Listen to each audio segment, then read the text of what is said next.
شروع اللہ کا نام لے جو بڑا مہربان نہایت رحم والا ہے۔ اور جب ان کو ہماری آیتیں پڑھ کر سنائی جاتی ہیں تو کہتے ہیں یہ کلام ہم نے سن لیا ہے، اگر ہم چاہیں تو اسی طرح کا کلام ہم بھی کہہ دیں، اور یہ ہے ہی کیا، صرف اگلے لوگوں کی حکایتیں ہیں۔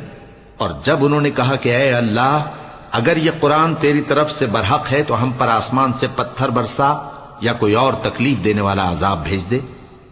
اور اللہ ایسا نہ تھا کہ جب تک اے پیغمبر تم ان میں تھے انہیں عذاب دیتا،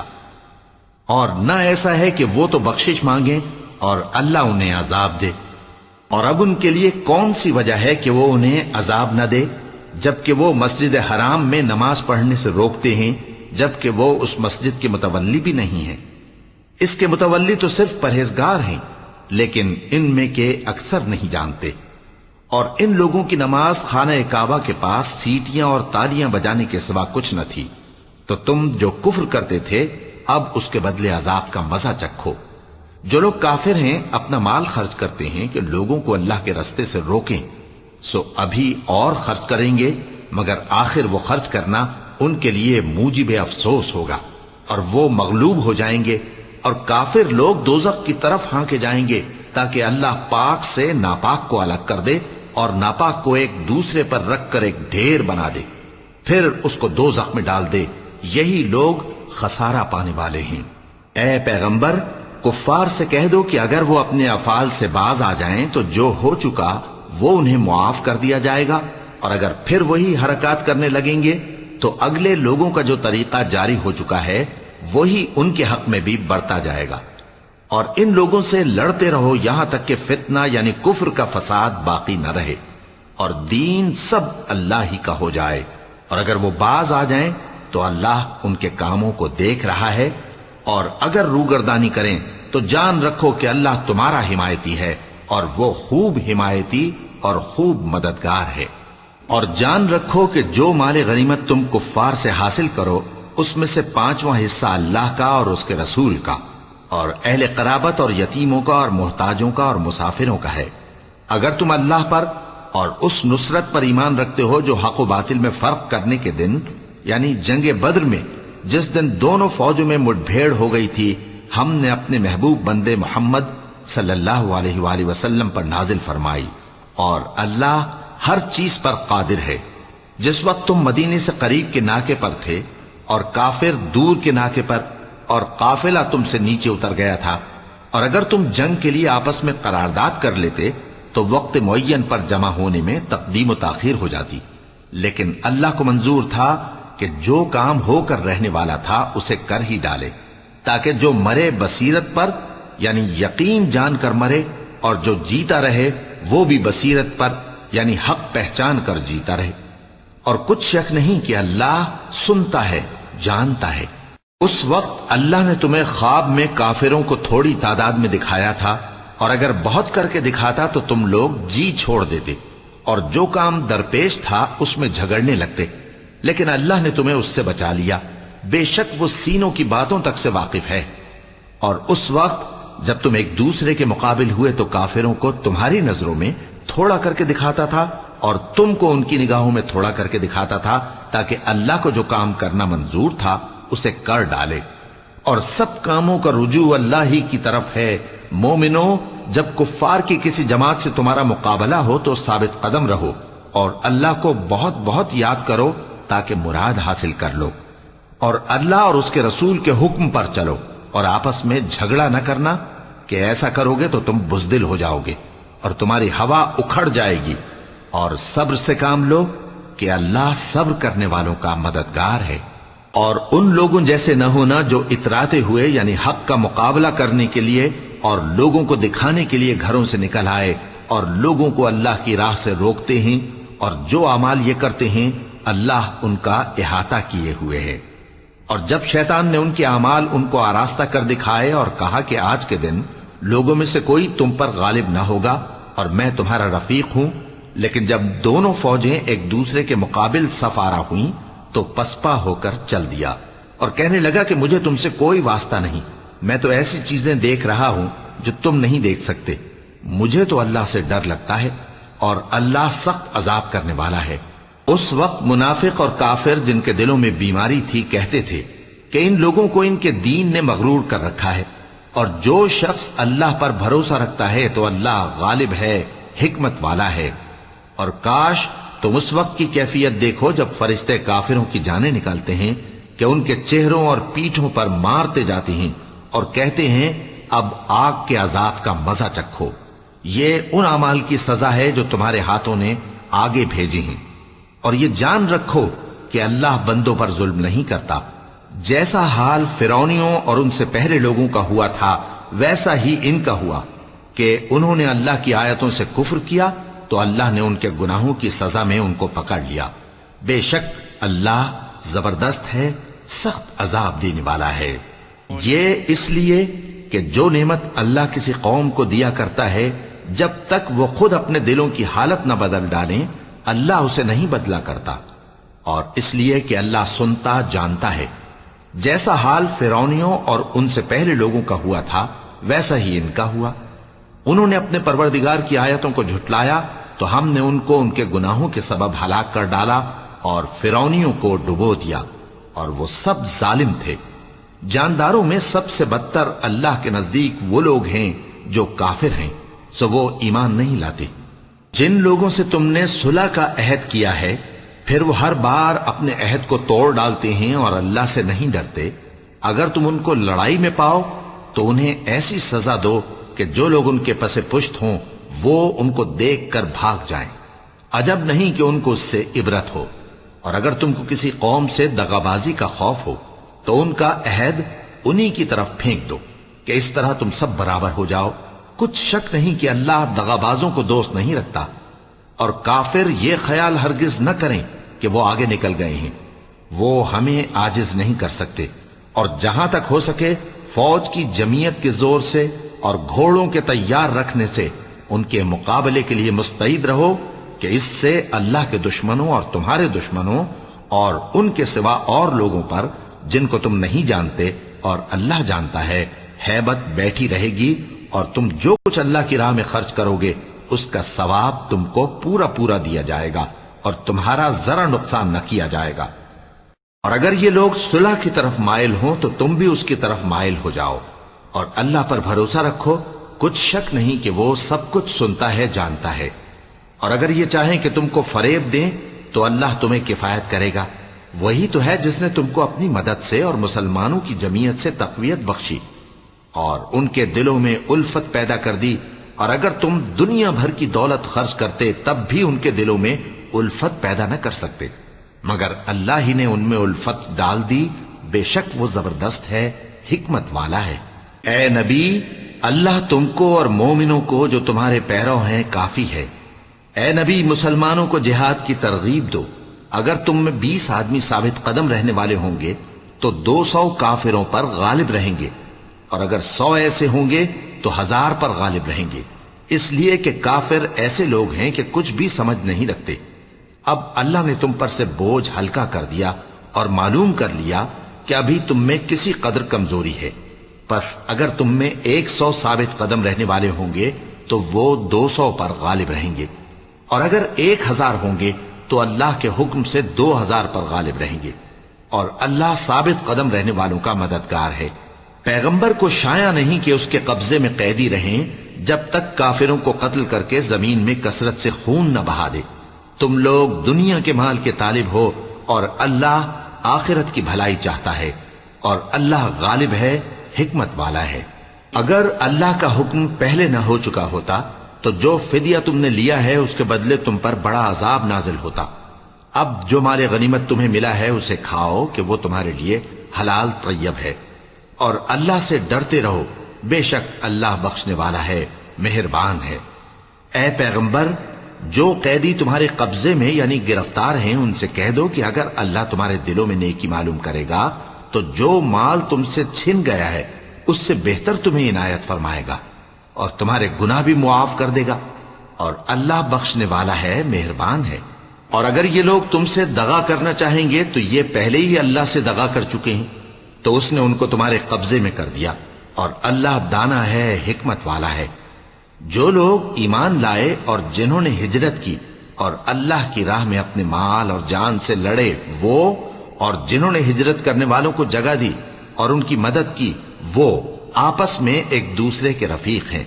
اور جو لوگ ایمان تو لے آئے لیکن ہجرت نہیں کی، تو جب تک وہ ہجرت نہ کریں تم کو ان کی رفاقت سے کچھ سروکار نہیں، اور اگر وہ تم سے دین کے معاملات میں مدد طلب کریں تو تم کو مدد کرنی لازم ہے، مگر ان لوگوں کے مقابلے میں کہ تم میں اور ان میں صلح کا عہد ہو مدد نہیں کرنی چاہیے، اور اللہ تمہارے سب کاموں کو دیکھ رہا ہے۔ اور جو لوگ کافر ہیں وہ بھی ایک دوسرے کے رفیق ہیں۔ تو مومنو، اگر تم یہ کام نہ کرو گے تو ملک میں فتنہ برپا ہو جائے گا اور بڑا فساد مچے گا۔ اور جو لوگ ایمان لائے اور وطن سے ہجرت کر گئے اور اللہ کی راہ میں جہاد کرتے رہے، اور جنہوں نے ہجرت کرنے والوں کو جگہ دی اور ان کی مدد کی، یہی لوگ سچے مسلمان ہیں۔ ان کے لیے اللہ کے ہاں بخشش اور عزت کی روزی ہے۔ اور جو لوگ بعد میں ایمان لائے اور وطن سے ہجرت کر گئے اور تمہارے ساتھ ہو کر جہاد کرتے رہے، وہ بھی تمہیں میں سے ہیں۔ اور رشتہ دار اللہ کے حکم کی روح سے ایک دوسرے کے زیادہ حقدار ہیں، کچھ شک نہیں کہ اللہ ہر چیز سے واقف ہے۔ اے اہل اسلام، اب اللہ اور اس کے رسول کی طرف سے ان مشرکوں سے جن سے تم نے عہد کر رکھا تھا بیزاری اور جنگ کی تیاری ہے۔ سو مشرکو، تم زمین میں 4 مہینے چل پھر لو، اور جان رکھو کہ تم اللہ کو عاجز نہ کر سکو گے، اور یہ بھی کہ اللہ کافروں کو رسوا کرنے والا ہے۔ اور حج اکبر کے دن اللہ اور اس کے رسول کی طرف سے لوگوں کو آگاہ کیا جاتا ہے کہ اللہ مشرکوں سے بیزار ہے اور اس کا رسول بھی۔ اب اگر تم توبہ کر لو تو تمہارے حق میں بہتر ہے، اور اگر نہ مانو تو جان رکھو کہ تم اللہ کو ہرا نہیں سکو گے۔ اور اے پیغمبر، کافروں کو دکھ دینے والے عذاب کی خبر سنا دو۔ البتہ جن مشرکوں کے ساتھ تم نے عہد کیا ہو اور انہوں نے تمہارا کسی طرح کا قصور نہ کیا ہو اور نہ تمہارے مقابلے میں کسی کی مدد کی ہو، تو جس مدت تک ان کے ساتھ عہد کیا ہو اسے پورا کرو، کہ اللہ پرہیزگاروں کو دوست رکھتا ہے۔ پس جب عزت کے مہینے گزر جائیں تو مشرکوں کو جہاں پاؤ قتل کر دو، اور ان کو پکڑ لو اور گھیر لو، اور ہر گھات کی جگہ ان کی طاق میں بیٹھے رہو۔ پھر اگر وہ توبہ کر لیں اور نماز قائم کرنے اور زکوٰۃ دینے لگیں تو ان کا رستہ چھوڑ دو، بے شک اللہ بخشنے والا ہے، مہربان ہے۔ اور اگر کوئی مشرک تم سے پناہ کا خواستگار ہو تو اس کو پناہ دے دو، یہاں تک کہ وہ کلام اللہ کو سننے لگے، پھر اس کو امن کی جگہ واپس پہنچا دو، اس لیے کہ یہ بے خبر لوگ ہیں۔ بھلا مشرکوں کے لیے جنہوں نے عہد توڑ ڈالا، اللہ اور اس کے رسول کے نزدیک عہد کیسے قائم رہ سکتا ہے؟ ہاں، جن لوگوں کے ساتھ تم نے مسجد حرام یعنی خانہ کعبہ کے نزدیک عہد کیا ہے، اگر وہ اپنے عہد پر قائم رہیں تو تم بھی اپنے قول و قرار پر قائم رہو، بے شک اللہ پرہیزگاروں کو دوست رکھتا ہے۔ بھلا ان سے عہد کیوں کر پورا کیا جائے جب ان کا یہ حال ہے کہ اگر تم پر غلبہ پا لیں تو نہ قرابت کا لحاظ کریں نہ عہد کا۔ یہ منہ سے تو تمہیں خوش کر دیتی ہیں، لیکن ان کے دل ان باتوں کو قبول نہیں کرتے، اور ان میں اکثر نافرمان ہیں۔ یہ اللہ کی آیتوں کے عوض تھوڑا سا فائدہ حاصل کرتے اور لوگوں کو اللہ کے رستے سے روکتے ہیں۔ کچھ شک نہیں کہ جو کام یہ کرتے ہیں برے ہیں۔ یہ لوگ کسی مومن کے حق میں نہ تو رشتہ داری کا پاس کرتے ہیں نہ عہد کا، اور یہ حد سے تجاوز کرنے والے ہیں۔ اب اگر یہ توبہ کر لیں اور نماز پڑھنے اور زکوٰۃ دینے لگیں تو دین میں تمہارے بھائی ہیں، اور سمجھنے والے لوگوں کے لیے ہم اپنی آیتیں کھول کھول کر بیان کرتے ہیں۔ اور اگر عہد کرنے کے بعد اپنی قسموں کو توڑ ڈالیں اور تمہارے دین میں تانا زنی کرنے لگے تو ان کفر کے پیشواؤں سے جنگ کرو، ان کی قسموں کا کچھ اعتبار نہیں ہے، عجب نہیں کہ اپنی حرکات سے باز آ جائیں۔ بھلا تم ایسے لوگوں سے کیوں نہ لڑو جنہوں نے اپنی قسموں کو توڑ ڈالا اور پیغمبر کو وطن سے نکالنے کا ارادہ کر لیا، اور انہوں نے تم سے عہد شکنی کی ابتدا کی۔ کیا تم ایسے لوگوں سے ڈرتے ہو؟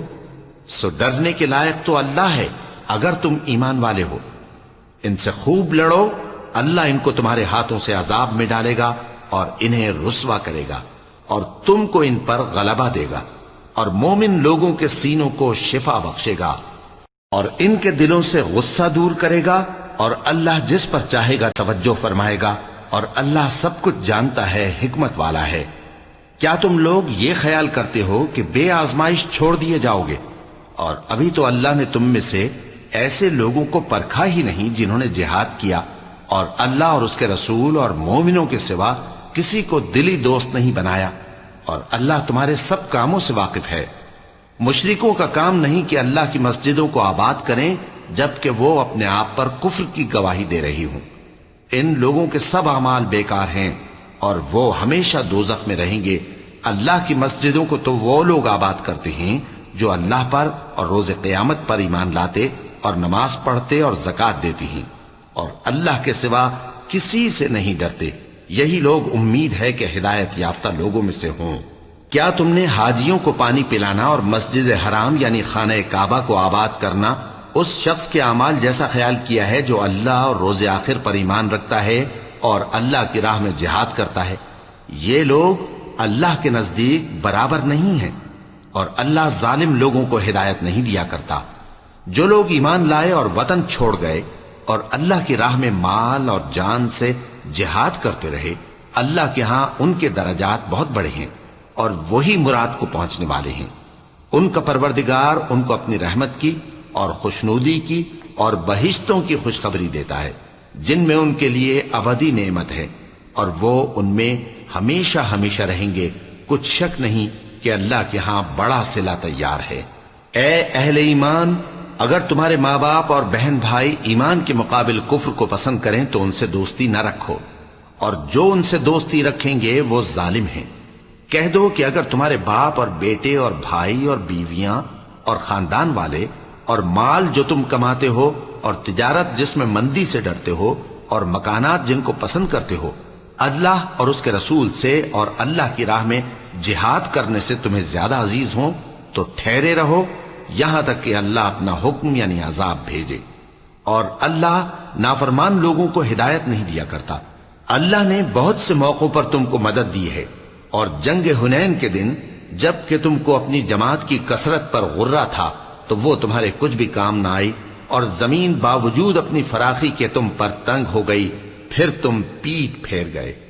پھر اللہ نے اپنے پیغمبر پر اور مومنوں پر اپنی طرف سے تسکین نازل فرمائی اور تمہاری مدد کو فرشتوں کے لشکر جو تمہیں نظر نہیں آتے تھے آسمان سے اتارے اور کافروں کو عذاب دیا، اور کفر کرنے والوں کی یہی سزا ہے۔ پھر اللہ اس کے بعد جس پر چاہے مہربانی سے توجہ فرمائے، اور اللہ بخشنے والا ہے، مہربان ہے۔ مومنوں، مشرک تو پلید ہیں، تو اس برس کے بعد وہ مسجد حرام یعنی خانہ کعبہ کے پاس نہ جانے پائیں، اور اگر تم کو مفلسی کا خوف ہو تو اللہ چاہے گا تو تم کو اپنے فضل سے غنی کر دے گا۔ بے شک اللہ سب کچھ جانتا ہے، حکمت والا ہے۔ جو لوگ اہل کتاب میں سے اللہ پر ایمان نہیں لاتے اور نہ روز آخر پر یقین رکھتے ہیں اور نہ ان چیزوں کو حرام سمجھتے ہیں جو اللہ اور اس کے رسول نے حرام کی ہیں، اور نہ دین حق کو قبول کرتے ہیں، ان سے جنگ کرو یہاں تک کہ ذلیل ہو کر اپنے ہاتھ سے جزیہ دینے لگیں۔ اور یہود کہتے ہیں کہ عزیر اللہ کے بیٹے ہیں، اور عیسائی کہتے ہیں کہ مسیح اللہ کے بیٹے ہیں۔ یہ ان کے منہ کی باتیں ہیں، پہلے کافر بھی اسی طرح کی باتیں کہا کرتے تھے، یہ بھی انہی کی ریس کرنے لگے ہیں۔ اللہ ان کو ہلاک کرے، یہ کہاں بہہ کے پھرتے ہیں۔ انہوں نے اپنے علماء اور مشائخ اور مسیح ابن مریم کو اللہ کے سوا معبود بنا لیا، حالانکہ ان کو یہ حکم دیا گیا تھا کہ معبود واحد کے سوا کسی کی عبادت نہ کریں، اس کے سوا کوئی معبود نہیں، اور وہ ان لوگوں کے شریک مقرر کرنے سے پاک ہے۔ یہ چاہتے ہیں کہ اللہ کے نور کو اپنے منہ سے پھونک مار کر بجھا دیں، اور اللہ اپنے نور کو پورا کیے بغیر رہنے کا نہیں، اگرچہ کافروں کو برا ہی لگے۔ وہی تو ہے جس نے اپنے پیغمبر کو ہدایت اور دین حق دے کر بھیجا تاکہ اس دین کو دنیا کے تمام دینوں پر غالب کرے، اگرچہ کافر ناخوش ہی ہوں۔ مومنوں، اہل کتاب کے بہت سے عالم اور مشائخ لوگوں کا مال ناحق کھاتے اور ان کو اللہ کی راہ سے روکتے ہیں، اور جو لوگ سونا اور چاندی جمع کرتے ہیں اور اس کو اللہ کے راستے میں خرچ نہیں کرتے، ان کو اس دن کے عذاب علیم کی خبر سنا دو، جس دن وہ مال دوزخ کی آگ میں خوب گرم کیا جائے گا، پھر اس سے ان بخیلوں کی پیشانیاں اور پہلو اور پیٹھیں داغی جائیں گی، اور کہا جائے گا کہ یہ وہی ہے جو تم نے اپنے لیے جمع کیا تھا، سو جو تم جمع کرتے تھے اب اس کا مزہ چکھو۔ اللہ کے نزدیک مہینے گنتی میں 12 ہیں، اس روز سے کہ اس نے آسمان اور زمین کو پیدا کیا۔ اللہ کی کتاب میں سال کے 12 مہینے لکھے ہوئے ہیں، ان میں سے 4 مہینے ادب کے ہیں، یہی دین کا سیدھا رستہ ہے۔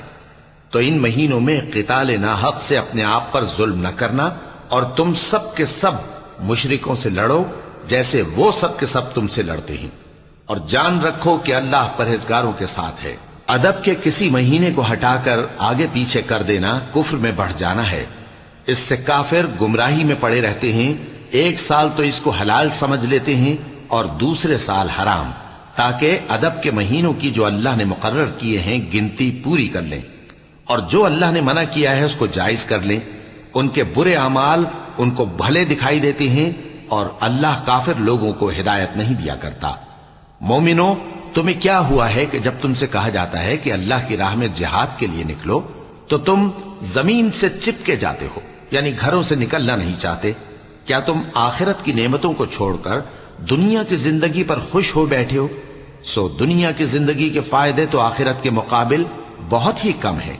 اگر تم نہ نکلو گے تو اللہ تم کو بڑی تکلیف کا عذاب دے گا، اور تمہاری جگہ اور لوگ پیدا کر دے گا، اور تم اس کو کچھ نقصان نہ پہنچا سکو گے، اور اللہ ہر چیز پر قدرت رکھتا ہے۔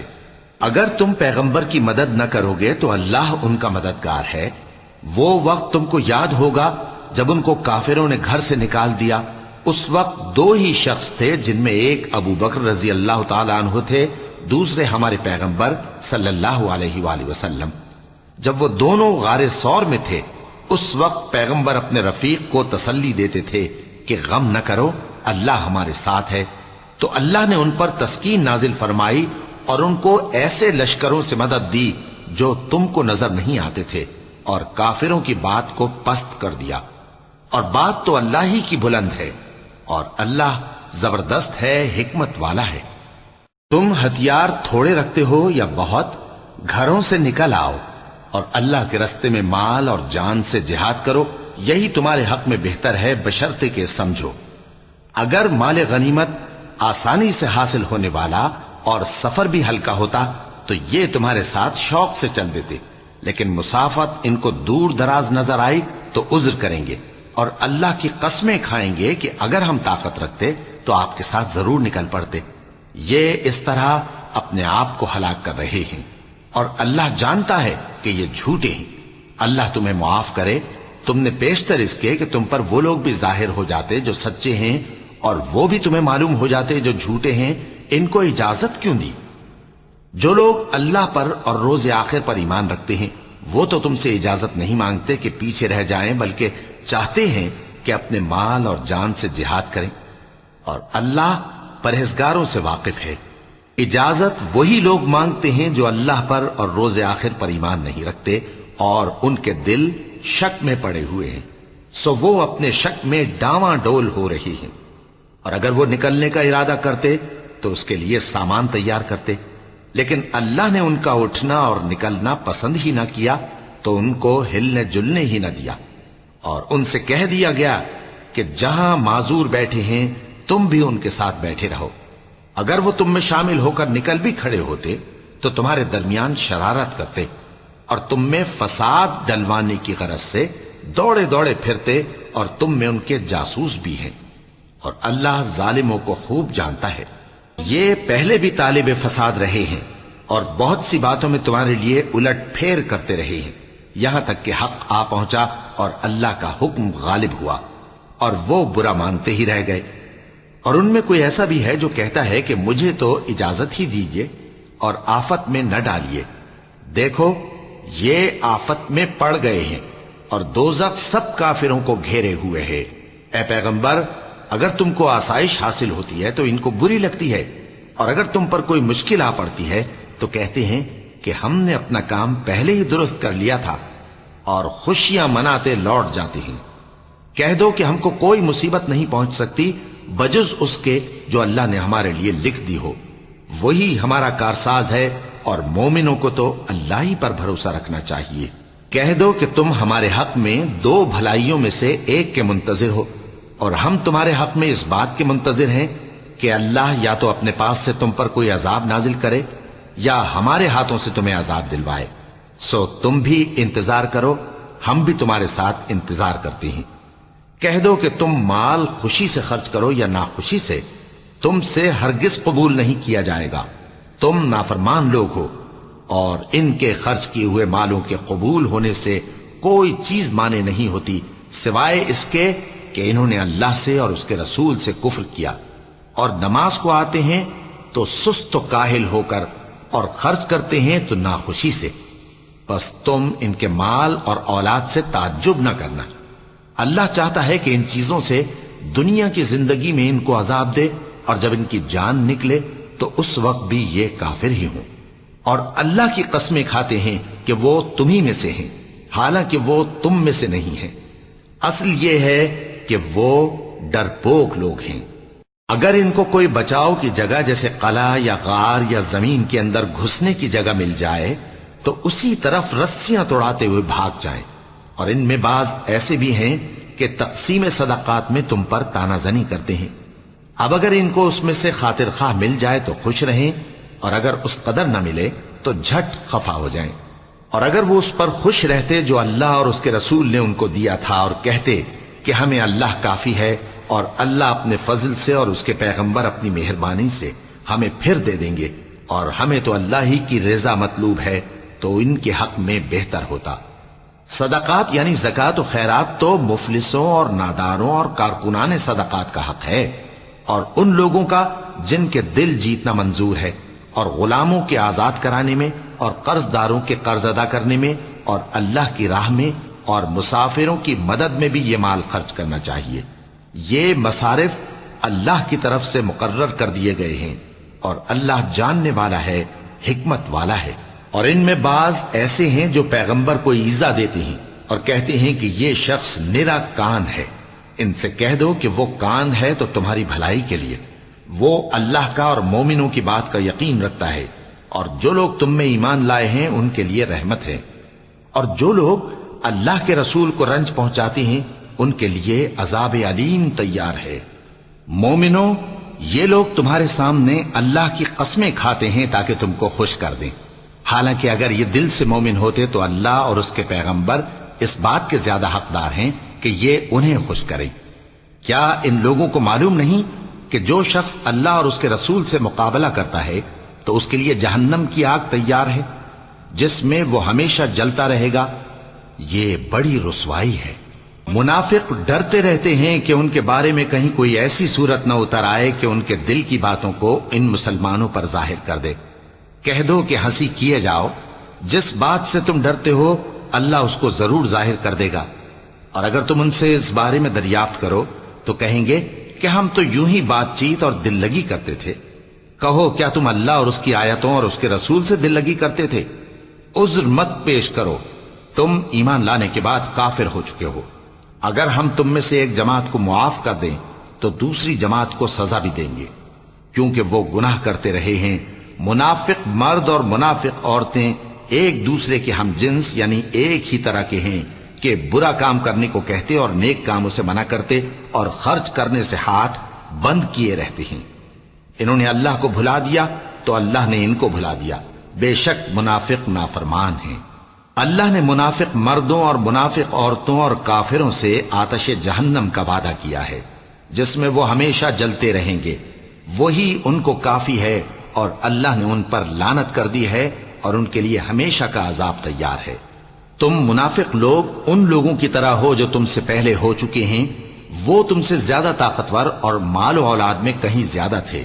تو وہ اپنے حصے سے فائدہ اٹھا چکے، سو جس طرح تم سے پہلے لوگ اپنے حصے سے فائدہ اٹھا چکے ہیں اسی طرح تم نے اپنے حصے سے فائدہ اٹھا لیا، اور جس طرح وہ باطل میں ڈوبے رہے اسی طرح تم باطل میں ڈوبے رہے۔ یہ وہ لوگ ہیں جن کے اعمال دنیا اور آخرت میں ضائع ہو گئے اور یہی نقصان اٹھانے والے ہیں۔ کیا ان کو ان لوگوں کے حالات کی خبر نہیں پہنچی جو ان سے پہلے تھے، یعنی نوح اور عاد اور سمود کی قوم اور ابراہیم کی قوم اور مدین والے اور الٹی ہوئی بستیوں والے؟ ان کے پاس پیغمبر نشانیاں لے کر آئے، اور اللہ تو ایسا نہ تھا کہ ان پر ظلم کرتا، لیکن وہی اپنے آپ پر ظلم کرتے تھے۔ اور مومن مرد اور مومن عورتیں ایک دوسرے کے دوست ہیں، کہ اچھے کام کرنے کو کہتے اور بری باتوں سے منع کرتے اور نماز پڑھتے اور زکات دیتے اور اللہ اور اس کے پیغمبر کی اطاعت کرتے ہیں، یہی لوگ ہیں جن پر اللہ رحم کرے گا۔ بے شک اللہ غالب ہے، حکمت والا ہے۔ اللہ نے مومن مردوں اور مومن عورتوں سے بہشتوں کا وعدہ کیا ہے جن کے نیچے نہریں بہ رہی ہیں، وہ ان میں ہمیشہ رہیں گے، اور ابدی بہشتوں میں نفیس مکانات کا وعدہ کیا ہے۔ اور اللہ کی رضامندی تو سب سے بڑھ کر نعمت ہے، یہی بڑی کامیابی ہے۔ اے پیغمبر، کافروں اور منافقوں سے جہاد کرو اور ان پر سختی کرو، اور ان کا ٹھکانہ دوزخ ہے اور وہ بری جگہ ہے۔ یہ اللہ کی قسمیں کھاتے ہیں کہ انہوں نے تو کچھ نہیں کہا، حالانکہ انہوں نے کفر کا کلمہ کہا ہے اور یہ اسلام لانے کے بعد کافر ہو گئے ہیں، اور ایسی بات کا قصد کر چکے ہیں جس پر قدرت نہیں پا سکے۔ اور انہوں نے مسلمانوں میں عیب ہی کون سا دیکھا ہے سوائے اس کے کہ اللہ نے اپنے فضل سے اور اس کے پیغمبر نے اپنی مہربانی سے ان کو دولت مند کر دیا ہے۔ سو اگر یہ لوگ توبہ کر لیں تو ان کے حق میں بہتر ہوگا، اور اگر منہ پھیر لیں تو اللہ ان کو دنیا اور آخرت میں دکھ دینے والا عذاب دے گا، اور زمین میں ان کا کوئی دوست اور مددگار نہ ہوگا۔ اور ان میں بعض ایسے ہیں جنہوں نے اللہ سے عہد کیا تھا کہ اگر وہ ہم کو اپنی مہربانی سے مال عطا فرمائے گا تو ہم ضرور خیرات کیا کریں گے اور نیکوکاروں میں ہو جائیں گے، لیکن جب اللہ نے ان کو اپنے فضل سے مال دیا تو اس میں بخل کرنے لگے اور اپنے عہد سے روگردانی کر کے پھر بیٹھے۔ تو اللہ نے اس کا انجام یہ کیا کہ اس روز تک کے لیے جس میں یہ اللہ کے روبرو حاضر ہوں گے ان کے دلوں میں نفاق ڈال دیا، اس لیے کہ انہوں نے اللہ سے جو وعدہ کیا تھا اس کے خلاف کیا، اور اس لیے کہ یہ جھوٹ بولتے تھے۔ کیا ان کو معلوم نہیں کہ اللہ ان کے بھیدوں اور مشوروں تک سے واقف ہے، اور یہ کہ اللہ غیب کی باتیں جاننے والا ہے؟ جو مسلمان دل کھول کر خیرات کرتے ہیں اور جو بیچارے غریب صرف اتنا ہی کما سکتے ہیں جتنی مزدوری کرتے اور تھوڑی سی کمائی میں سے بھی خرچ کرتے ہیں، ان پر جو منافق تان کرتے اور ہنستے ہیں اللہ ان پر ہنستا ہے، اور ان کے لیے تکلیف دینے والا عذاب تیار ہے۔ تم ان کے لیے بخشش مانگو یا نہ مانگو برابر ہے، اگر ان کے لیے 70 دفعہ بھی بخشش مانگو گے تو بھی اللہ ان کو نہیں بخشے گا، یہ اس لیے کہ انہوں نے اللہ اور اس کے رسول سے کفر کیا، اور اللہ نافرمان لوگوں کو ہدایت نہیں دیتا۔ جو لوگ غزوہ تبوک میں پیچھے رہ گئے وہ اللہ کے پیغمبر کی مرضی کے برخلاف بیٹھ رہنے سے خوش ہوئے، اور اس بات کو ناپسند کیا کہ اللہ کی راہ میں اپنے مال اور جان سے جہاد کریں، اور دوسروں سے بھی کہنے لگے کہ گرمی میں مت نکلنا۔ ان سے کہہ دو کہ دوزخ کی آگ اس سے کہیں زیادہ گرم ہے، کاش یہ اس بات کو سمجھتے۔ یہ دنیا میں تھوڑا سا ہنس لیں اور آخرت میں ان کو ان کے اعمال کے بدلے جو یہ کرتے رہے ہیں بہت سا رونا ہوگا۔ پھر اگر اللہ تم کو ان میں سے کسی گروہ کی طرف لے جائے اور وہ تم سے نکلنے کی اجازت طلب کریں تو کہہ دینا کہ تم میرے ساتھ ہرگز نہیں نکلو گے اور نہ میرے ساتھ مددگار ہو کر دشمن سے جنگ کرو گے۔ تم پہلی دفعہ بیٹھ رہنے سے خوش ہوئے تو اب بھی پیچھے رہنے والوں کے ساتھ بیٹھے رہو، اور اے پیغمبر ان میں سے کوئی مر جائے تو کبھی اس کے جنازے پر نماز نہ پڑھنا اور نہ اس کی قبر پر جا کر کھڑے ہونا۔ یہ اللہ اور اس کے رسول کے ساتھ کفر کرتے رہے اور مرے بھی تو نافرمان ہی مرے۔ اور ان کے مال اور اولاد سے تعجب نہ کرنا، ان چیزوں سے اللہ یہ چاہتا ہے کہ ان کو دنیا میں عذاب کرے، اور جب ان کی جان نکلے تو اس وقت بھی یہ کافر ہی ہوں۔ اور جب کوئی صورت نازل ہوتی ہے کہ اللہ پر ایمان لاؤ اور اس کے رسول کے ساتھ ہو کر جہاد کرو، تو جو ان میں دولت مند ہیں وہ تم سے اجازت طلب کرتے ہیں اور کہتے ہیں کہ ہمیں تو رہنے ہی دیجئے کہ ہم بیٹھ رہنے والوں کے ساتھ ہو جائیں۔ یہ اس بات سے خوش ہیں کہ عورتوں کے ساتھ جو پیچھے رہ جاتی ہیں گھروں میں بیٹھ رہیں۔ ان کے دلوں پر مہر لگا دی گئی ہے سو یہ سمجھتے ہی نہیں۔ لیکن پیغمبر اور جو لوگ ان کے ساتھ ایمان لائے سب اپنے مال اور جان سے لڑے، انہی لوگوں کے لیے بھلائیاں ہیں اور یہی مراد پانے والے ہیں۔ اللہ نے ان کے لیے باغات تیار کر رکھے ہیں جن کے نیچے نہریں بہ رہی ہیں، ہمیشہ ان میں رہیں گے، یہی بڑی کامیابی ہے۔ اور صحرا نشینوں میں سے بھی کچھ لوگ عذر کرتے ہوئے تمہارے پاس آئے کہ ان کو بھی اجازت دی جائے، اور جنہوں نے اللہ اور اس کے رسول سے جھوٹ بولا وہ گھر میں بیٹھ رہے۔ سو جو لوگ ان میں سے کافر ہوئے ہیں ان کو دکھ دینے والا عذاب پہنچے گا۔ نہ تو ضعیفوں پر کچھ گناہ ہے اور نہ بیماروں پر اور نہ ان پر جن کے پاس خرچ موجود نہیں کہ شریک جہاد ہوں، یعنی جب کہ اللہ اور اس کے رسول سے مخلص ہوں، نیکوکاروں پر کسی طرح کا الزام نہیں ہے، اور اللہ بخشنے والا ہے، مہربان ہے۔ اور نہ ان بے سر و سامان لوگوں پر الزام ہے کہ جو تمہارے پاس آئے کہ ان کو سواری دو، اور تم نے کہا کہ میرے پاس کوئی ایسی چیز نہیں جس پر تم کو سوار کروں، تو وہ لوٹ گئے، اور اس غم سے کہ ان کے پاس خرچ موجود نہ تھا ان کی آنکھوں سے آنسو بہ رہے تھے۔ الزام تو ان لوگوں پر ہے جو دولت مند ہیں اور پھر تم سے اجازت طلب کرتے ہیں، یعنی اس بات سے خوش ہیں کہ عورتوں کے ساتھ جو پیچھے رہ جاتی ہیں گھروں میں بیٹھ رہے ہیں۔ اللہ نے ان کے دلوں پر مہر کر دی ہے، پس وہ سمجھتے ہی نہیں۔ جب تم ان کے پاس واپس جاؤ گے تو تم سے عذر کریں گے، تم کہنا کہ عذر مت کرو، ہم ہرگز تمہاری بات نہیں مانیں گے۔ اللہ نے ہم کو تمہارے سب حالات بتا دیے ہیں، اور ابھی اللہ اور اس کا رسول تمہارے عمل کو دیکھیں گے، پھر تم غائب و حاضر کے جاننے والے کی طرف لوٹائے جاؤ گے، تو جو عمل تم کرتے رہے ہو وہ سب تمہیں بتائے گا۔ صدق اللہ